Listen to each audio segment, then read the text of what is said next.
Hi, my name is Stakounis. I'm going to be talking about my research along with Hugh Jarvis, which was entitled Speaking in Social Context Issues for Pre-sessional EAP Students, and this was published in the TESL-EJ. As a teacher of English at the University of Salford, I discovered that many of the students on the EAP course were perhaps not satisfied with the experience they were having here in the UK, mainly based on the expectations that they came with. They came with the idea that they were going to meet many English people, improve their English language tenfold, and sit with English people in the pub drinking beer and speaking like Harry Potter. However, I think this was not really what they then experienced. So it was decided that we should do some research into the actual realities of students on the EAP course in Britain. We chose 7 students who were studying on the summer pre-sessional course at the University of Salford. They were 4 guys and 3 ladies. They were all from different countries, so that we could try and get a range of ideas and expectations and realities. They had all been in the UK for a number of weeks, and we tried to speak to them at the very start of their course and then again towards the end to see what their expectations were and the realities that they were then encountering. We wanted to find out whether they had contact with native people in England, whether they had opportunities to practice their English, and whether they were satisfied with the opportunities that they had, and what these opportunities were and where, in which context, in which situation. We chose to use a qualitative method, primarily because we were interested in finding out what people's ideas and opinions were. This was not something that we could do quantitatively. We didn't want numbers in a chart. We wanted to listen to what people had to say and find out what their thoughts and feelings were about this issue.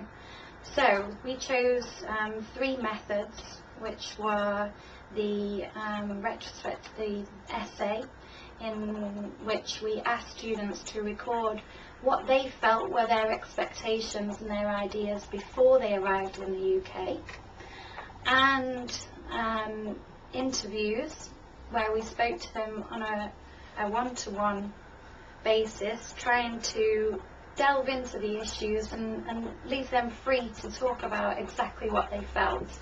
And we also took a diary where we asked the students to record daily for a week what contact they had with native speakers, what opportunities they had to practice their English, and what they encountered in terms of culture and different things.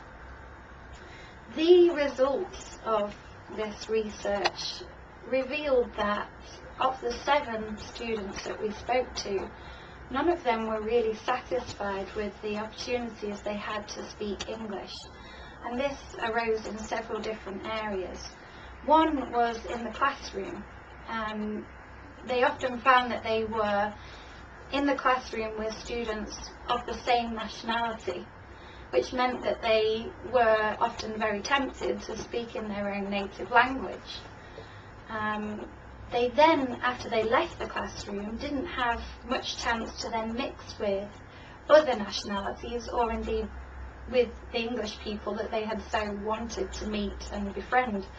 The only access they had really to native speakers was the bus driver, the people in the cafe or in the bank, for example.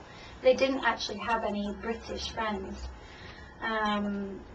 So this was one in the classroom. The social programme also, they really hoped to see British culture, and they often just did things that perhaps they could have done in their own country, for example going to the zoo or going to the theme park. They wanted something more traditionally British and more unique to this country. That's what they came to see.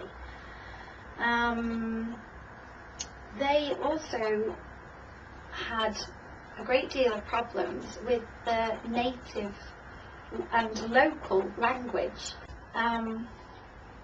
We all know when we study a language we generally learn from a textbook, and for the students who are coming from a different country, they learn a generic kind of English that is just from the textbook. Of course, when they then arrive in the country, they have to start learning all over again, because they are faced with a local language which they may not know at all. Local phrases, local vocabulary, accent, you know, we all mix the words together, and so they encounter many problems just trying to understand people, which then again inhibits them in their attempts to befriend local people, which then inhibits their confidence and perhaps leads to an overall negative experience. They lose their confidence in speaking to native people, and so they then tend to stay with their own people, as it were. This research led us to conclude that there are several things that we could do to perhaps manage the expectations of students before they arrive, and then help them when they are here and on the course. One is we could manage their expectations before they come through courses in their own countries, or through the materials that we provide them with before they come to the university. This experience isn't an easy experience. Living in a foreign country is not an easy experience, but it is one of the best. But perhaps we should try to dispel some of the stereotypes and great expectations that students have before they arrive. For example, it might not be so easy to meet local people. In Britain in particular, not everybody speaks with the Queen's English. Not everybody looks like Harry Potter, and we don't all sit in the pub drinking beer every evening. So, you know, perhaps we could give a more realistic view of the people in the country before students come. Also, the social programs. Perhaps we could reorganise these differently so that we could give students a more unique view into the culture here. Not just take them on trips to places where they could go in their own country, but show them more of Britain, more local things particular to the area. On the course itself, we could try and mix the nationalities in the class, although we understand that this is difficult if you've got predominantly students from certain countries. It would be good to at least try and attempt to mix nationalities as much as possible, even if it is just throwing in one or two students of a different nationality. And also, finally, is to recognise English as a local language. Okay, while we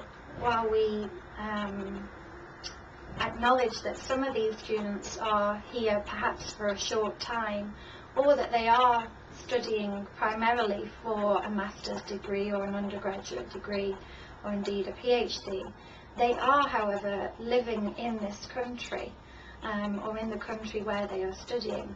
And so they need to engage with local people, and they need to have a basic understanding of the local language, not just the academic language.